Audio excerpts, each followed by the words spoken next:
شروع اللہ کا نام لے کر جو بڑا مہربان نہایت رحم والا ہے۔ میں اس شہر یعنی مکے کی قسم کھاتا ہوں، اور تم اے نبی صلی اللہ علیہ وآلہ وسلم اسی شہر میں تو رہتے ہو، اور سب کے باپ یعنی آدم اور اس کی اولاد کی قسم کہ ہم نے انسان کو محنت و مشقت میں رہنے والا بنایا ہے۔ کیا یہ خیال کرتا ہے کہ اس پر کوئی قابو نہ پائے گا؟ کہتا ہے کہ میں نے بہت سا مال برباد کر دیا، کیا اسے یہ گمان ہے کہ اس کو کسی نے دیکھا نہیں؟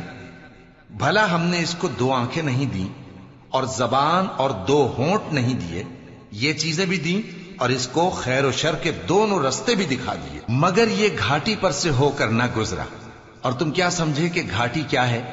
کسی کی گردن کا چھڑانا، یا بھوک کے دن میں کھانا کھلانا، کسی رشتہ دار یتیم کو، یا مٹی میں پڑے کسی نادار کو۔ پھر ان لوگوں میں بھی شامل ہوا جو ایمان لائے اور جو صبر کی نصیحت اور ایک دوسرے کو مہربانی کی تلقین کرتے رہے۔